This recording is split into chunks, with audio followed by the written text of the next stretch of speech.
रीनीट 2026 में कैपेसिटर्स पे सवाल आया था और उसमें बच्चों ने काफी सिली मिस्टेक्स की, पर आप इससे बच सकते हो अगर ये फंडा सीख लिया। तो बेसिकली यहाँ पे हमें बोल रहा है तीन आइडेंटिकल कैपेसिटर्स दिए हैं, तीनों का कैपेसिटेंस C है। इस पे एक बैटरी लगाई गई जिसका वोल्टेज V है। फिर इसने बोला energy stored in the capacitor P को इसने UP बोला है, और टोटल सिस्टम में जो एनर्जी स्टोर है उसको UT बोला है। तो UP अपॉन UT का रेशियो अपन को चाहिए। तो P वाले कैपेसिटर की एनर्जी और टोटल एनर्जी का हमको रेशियो चाहिए। तो यहाँ पे आप बहुत इजीली देख सकते हो, अगर बैटरी का बड़ा डंडी V बोलते हैं, छोटे डंडी को 0 वोल्ट बोलते हैं, तो यहाँ पे बीच में कुछ भी नहीं है, तो ये भी V हो जाएगा और ये पॉइंट 0 हो जाएगा।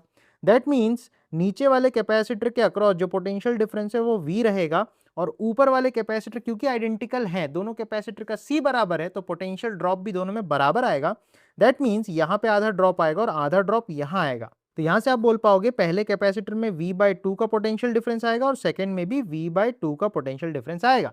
तो इस तरीके से अगर आप P वाले कैपेसिटर में एनर्जी निकालो UP, तो हो जाएगी हाफ C V/2 का स्क्वायर। तो ये बन जाएगा हाफ CV स्क्वायर बाई 4।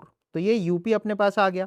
इसी तरीके से अपन को टोटल एनर्जी निकालनी है, तो टोटल अपन बोल सकते हैं इसकी और इसकी तो सेम आएगी, तो बेसिकली इसका डबल कर देंगे, प्लस इसकी एनर्जी होगी हाफ CV स्क्वायर, उसको एड अप कर देंगे।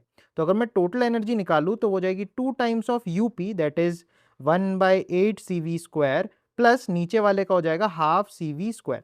तो यहाँ पे आप क्लियरली देखोगे 2 से ये 2 कट के 4 बनेगा, तो 1/2 प्लस 1/4 विल बी 3/4। तो UT की वैल्यू 3/4 CV स्क्वायर हो जाती है। अब सिंपली आप देखो UP अपॉन UT जब आप करोगे, तो जब आप UP अपॉन UT करने जाओगे तो आप देख सकते हो CV स्क्वायर कैंसिल होगा, 4 और 4 भी कैंसिल हो जाएगा, तो ऊपर बचेगा 1/2 और डिनोमिनेटर में आएगा 3, तो ऊपर का 2 नीचे आने से 1/6 बन जाएगा। दैट मीन्स इस क्वेश्चन का जो करेक्ट आंसर है वो ऑप्शन थर्ड हो जाता है। रीनीट 2026 में कैपेसिटर्स पे सवाल आया था और उसमें बच्चों ने काफी सिली मिस्टेक्स की, पर आप इससे बच सकते हो अगर ये फंडा सीख लिया। तो बेसिकली यहाँ पे हमें बोल रहा है तीन आइडेंटिकल कैपेसिटर्स दिए हैं, तीनों का कैपेसिटेंस C है। इस पे एक बैटरी लगाई गई जिसका वोल्टेज V है। फिर इसने बोला energy stored in the capacitor P को इसने UP बोला है, और टोटल सिस्टम में जो एनर्जी स्टोर है उसको UT बोला है। तो UP अपॉन UT का रेशियो अपन को चाहिए।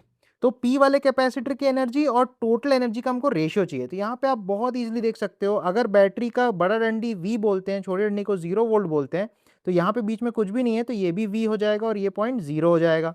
दैट मीन्स नीचे वाले कैपेसिटर के अक्रॉस जो पोटेंशियल डिफरेंस है वो V रहेगा, और ऊपर वाले कैपेसिटर क्योंकि आइडेंटिकल हैं, दोनों कैपेसिटर का C बराबर है, तो पोटेंशियल ड्रॉप भी दोनों में बराबर आएगा। दैट मीन्स यहाँ पे आधा ड्रॉप आएगा और आधा ड्रॉप यहाँ आएगा। तो यहां से आप बोल पाओगे पहले कैपेसिटर में V/2 का पोटेंशियल डिफरेंस आएगा और सेकंड में भी V/2 का पोटेंशियल डिफरेंस आएगा।